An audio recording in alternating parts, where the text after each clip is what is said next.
Okay, so anyone who follows South American soccer knows that Colombia, at home in Barranquilla, that's usually a guaranteed win, right? Yeah, you don't expect an easy game there, that's for sure. But Ecuador, they went and flipped the script in their World Cup qualifier on November 19th. Flip the script. Yeah, that's a good way to put it. So we're going deep on this one. Yeah, let's do it. Not just the score, because that doesn't tell the whole story. Right. We're talking about why this match went down the way it did and what it means for both teams, Colombia and Ecuador, looking ahead to the World Cup. Well, let's start with the shocker.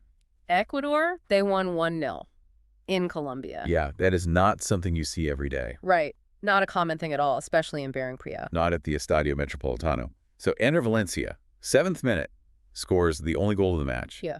What was the energy like? Could you feel it kind of deflate right then and there for the home crowd? Oh, without a doubt. You could sense that, like shock almost from the Colombian fans. But, credit to Ecuador. They came out strong right out of the gate. Right from the first whistle, they were controlling possession, pressing high, really disrupting Colombia's rhythm. They were not messing around. Not at all. And then, yeah, that early goal from Valencia, their captain, I mean, talk about a statement. It just took the wind right out of Colombia's sails. But Colombia did have chances, right? They weren't just completely shut down the whole game.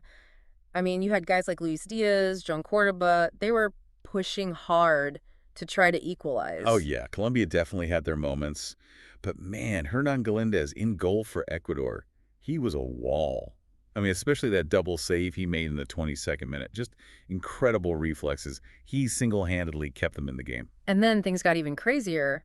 Ecuador's Piero Hincapié, that red card in the 34th minute. Do you think that was a turning point? I mean, it was definitely a huge moment. You'd think being a man down would be a death sentence. But honestly, it's not always that simple. Yeah, I guess that makes sense when you really think about it. Because sometimes, having that extra player can actually work against you. You start overthinking, get predictable. So even with the man advantage, Colombia just couldn't capitalize. Right. They kind of fell into that trap. They stuck with those same old tactics, the crosses, the long balls. But Ecuador, they were ready for it. It sounds like they were outcoached in a way even. I think that's fair to say. Nestor Lorenzo, Colombia's manager, he made some substitutions trying to shake things up. But I don't know, I just didn't see any real adjustments to really exploit the fact that they had an extra man. So he didn't adapt. Yeah, that's one way to look at it. And on the other side, you got to give credit to Ecuador's coach, Sebastian Beccache. Man, he just kept his team organized, disciplined, even when they were down a player. They basically let Colombia have the ball out wide, knowing they could defend those crosses.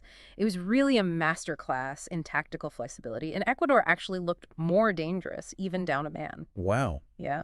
So where does this leave both teams now? Well, for Colombia, this loss is a blow. I mean, they're now in 4th place in the CONMEBOL standings, behind Argentina, Uruguay, and, Ecuador. So they're in a real fight for a World Cup spot. They've got the individual talent, no doubt. But they need to be less predictable. Less predictable. You've said that a couple of times. It seems like that's a big takeaway here. Yeah, I think so. You can't just rely on the same old tactics, especially against a well-organized team like Ecuador. Makes sense. Yeah, so, bigger picture, Colombia, they've got work to do. Big time. If they want to make it to the World Cup. But for Ecuador, man, what a win. They are right there in the mix. Yeah, this wasn't a fluke. Not at all. It shows they can beat anyone, anywhere. And I think that's a really dangerous team to face right now, especially with that confidence they've got.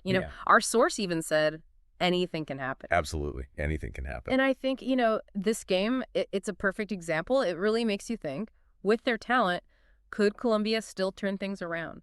Or is this kind of a sign of things to come? Something for all the Colombian fans out there to ponder, I suppose. Absolutely. I guess we'll just have to wait and see how they respond to this. Exactly. Well, that was a great deep dive. Yeah. Lots to think about. Yeah, for sure. Thanks. Thank you.